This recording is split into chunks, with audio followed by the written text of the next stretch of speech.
Hey guys, Mr. Kyle, Myers Mathematics, and let's just jump right into it. I want to talk about the math behind, well, not behind it, but the math of the coronavirus so far. Just look at some stats here, and maybe teach a little bit of how to change a fraction to a decimal to a percent in the meantime, since that's what normally the channel is all about, is teaching math in a way that makes sense here. So let's look at the stats so far, and I just kind of have them listed out here so you can kind of read for yourself. But let's look at what we would do with these stats and get some percentages from them. So my first stat here is the current number of people in the U.S., 329,436,555, right? So that's from census.gov/popclock. It's just a government like census population clock website. So not too worried about it being super accurate. This was as of several hours ago now, so it's obviously a little higher, but roughly around that many people in the U.S. Then a lot more accurate of a statistic. Earlier today in an email from Mr. Ross Spano, the district congressman, we have, he's working really hard on all this, or representative, I should say. Make sure I get my political titles right. Representative. I don't know. I'm not good with politics, but 62,086 number of people. So 62,086. That's the number of people so far that have confirmed cases of COVID-19. So what would that be as a decimal and then as a percent? So what we're asking, so then the question that this is answering is how many people, what's the percent of people in the US that have caught the virus? So 62,086 divided by 329,436,555. All right. So if I divide those two numbers, then I get a very small decimal here. So 0.000188 as a decimal. So then as a percent, if I want a percent, I'm going to take it and move it over 2 decimal places to the right. So I'm going to change my decimal to a percent here. So that would be 0.0188. 0.0188% of the US so far has caught the virus. Right? So it's a staggering statistic for you so far. So if you wanted to know the alternative of that, you could just take it and subtract it from 100. So first I'm going to multiply by 100 on my calculator here to get my 0.0188 number. So that's a percent, which, the highest percent would be 100, obviously. So subtract it from 100. And that means that 99.98, if I round to 4 sig figs all of a sudden, because if I rounded to 3 sig figs, it would be, just 100. 100% of people, if I rounded to 3 sig figs. So 99.98 percent of people have not caught the virus. 99.98% of people have not caught the virus. Not caught. Okay, all right. So then let's look at how many people have died. Well, 849, again from Representative Mr. Ross Spano, so shout out to him for doing all the hard work that he's doing, updating us on all this stuff and just doing all the things. 849 deaths out of 62,086 confirmed cases. So given that a person catches the virus, how likely are they to die in the US? That's what this is going to answer.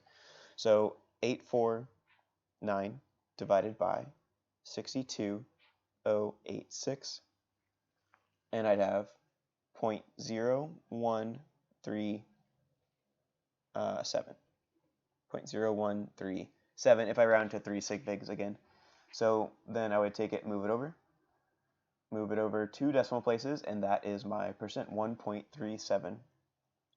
1.37% of the cases have been fatal in the US. So let's look at alternatively, so multiply by 100 to get my percent, and then subtract that from 100, and that gives me my alternative percent. That means that if you were to catch COVID-19, you would be 98.6, and I'll round that one to 3 sig figs since it doesn't round up to 100 if I go to 3 sig figs. 98.6% likely to be just fine. All right, so let's go back to that 1.37 number. 1.37% of the cases have been fatal, meaning they've died from the coronavirus in the US. Compared to the world number, and this number is from businessinsider.com. I don't know too much about them, just kind of Googled it. But I've already been hearing numbers from medical profession friends that have been roughly around the same area, about 3.5%. So that looks like a pretty accurate number. I wasn't too worried about how accurate that was. If you have a much more accurate number, just go ahead and let me know in the comments section below. But 3.4% of people globally. So obviously, U.S. is a little bit more medically advanced than some other countries in the world. So obviously the stats are a little skewed. Countries that are just not very developed at all, they're going to have higher percents because they have less, ways of putting out information on how to, social distance and just not having the means to do everything they need to do without interacting face to face. Like we can in America and other developed countries. So obviously the stats a little higher in different places for different reasons. Also because of the age thing, because as you get older, you have a more likely chance of catching and dying from the virus. But anyways, I digress. Just to give that a comparison here, let's look at, for instance, this is something that you couldn't do. Is you couldn't extrapolate and figure out how many people have died number-wise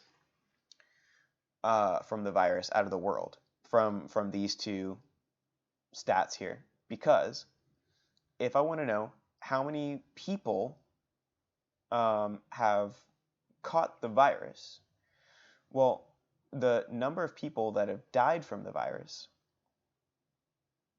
X, we don't know what that is. So X people have died globally out of Y people that have contracted, supposed to be a C, contracted the virus. You would actually have to find out both things, but whatever those two numbers are, you divide them and you get about 3.4% or 0.034 as a decimal. So we don't know how many people. I mean, you can look up the stat. I looked up a couple different places for these numbers, and I just saw some different variations and different websites saying crazy things and talking about conspiracy theories and how the government's behind it all and just all kinds of crazy nonsense on the on the interwebs. So just watch out for misinformation on there, especially on social media platforms and stuff. Just people just trying to be trolls. So just watch out for trolls.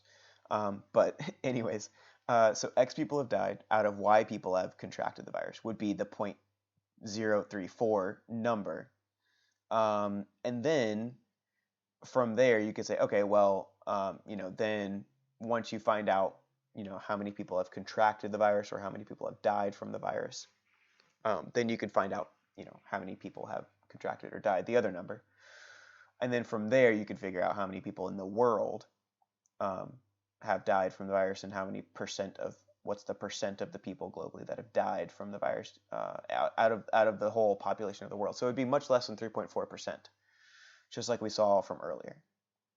So how many people have died out of the world from the virus. That would be a little bit different number. So let's look at a similar stat, but one that we can look at with some actual numbers here. What's the percent of Americans that have died from COVID-19? Well, that's going to be basically the numbers that we were looking at up here earlier. So percent of Americans that have died from COVID-19. Well, 849 people have died from COVID-19 out of Americans. So 329 million. 329. I already forgot the other numbers. Terrible short-term memory. 436,555. 436,555. So this would tell us the percent of Americans that have died from COVID-19. Number of people that have died from COVID-19 out of the total, out of the whole population. So this would be 849 divided by 329, 436, 555. Sounds like a fake phone number. All right, so then this would be 0 point, and then how many zeros is that? 1, 2, 3, 4, 5. That's 5 zeros. 3, 4, 5 zeros.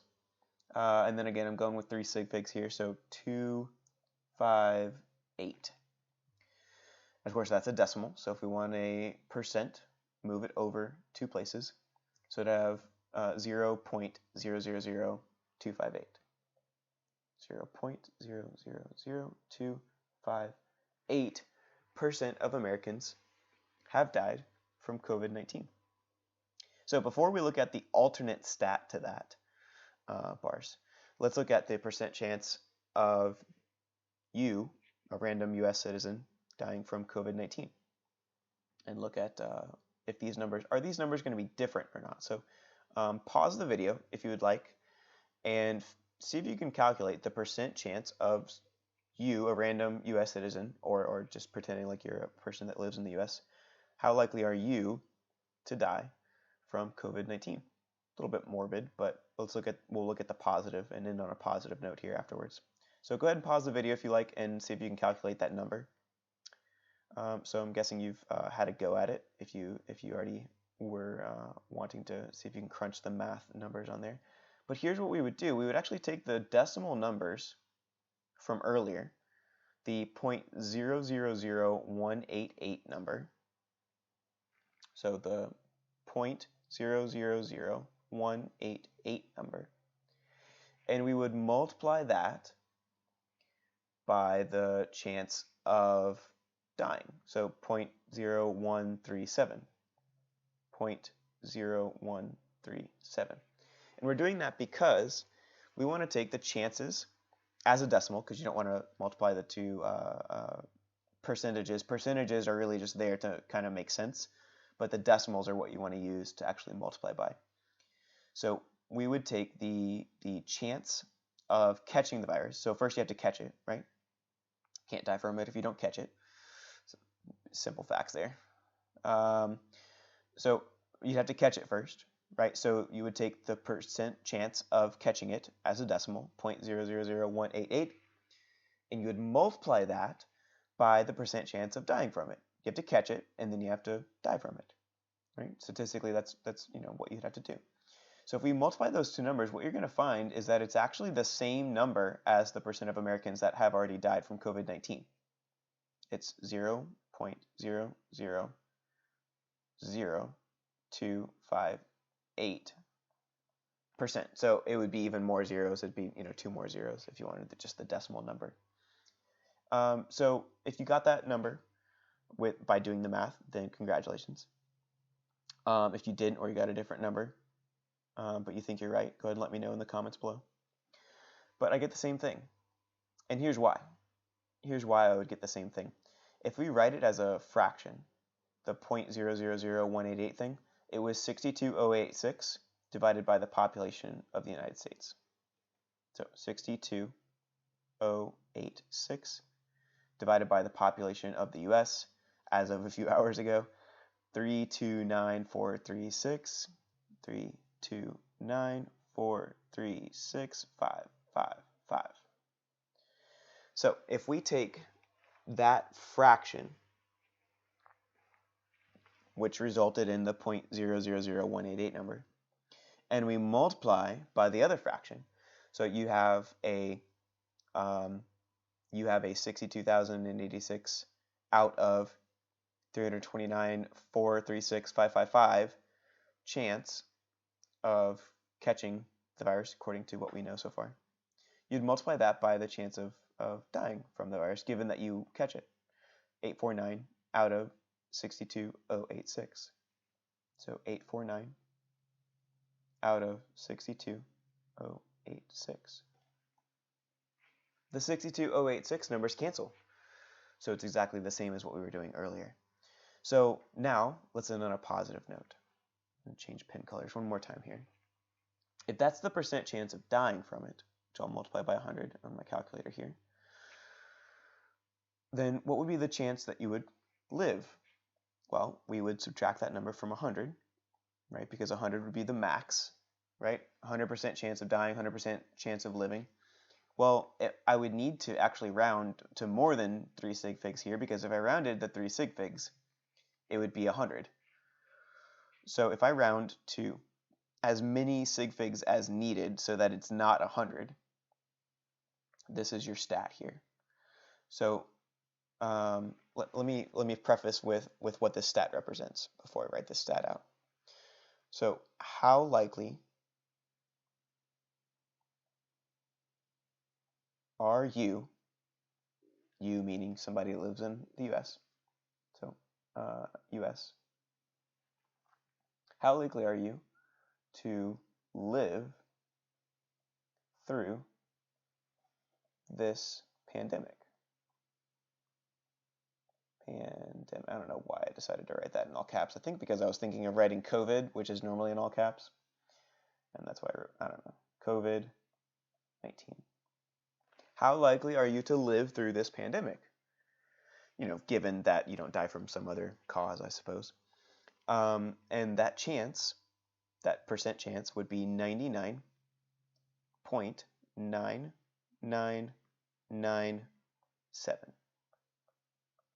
So you, assuming that you reading this, watching this right now are somebody that lives in the US, you are 99.9997% likely to live through the pandemic, meaning you won't die from COVID-19. At least so far.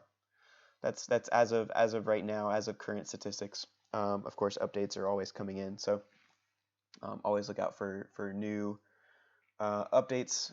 Check out CDC, government websites, things like that for the most accurate information. And then also, like, medical professionals typically have pretty accurate information too, but any information from just a person that you know, always take with a grain of salt. But hopefully that makes you feel a little better.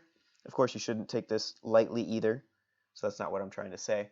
But hey, you're pretty likely to be okay through all this. So I hope that's encouraging to you.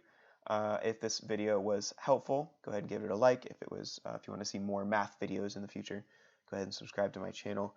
And then also, if you are somebody who's in a math class, or know somebody who is a parent of somebody who is in a math class, excuse me, that was my alarm, then go ahead and check out my website. There's a free PDF on there I want you to have called The 5 Math Mistakes Everyone Makes and How to Avoid Them. And I'll put the link to that in the description below.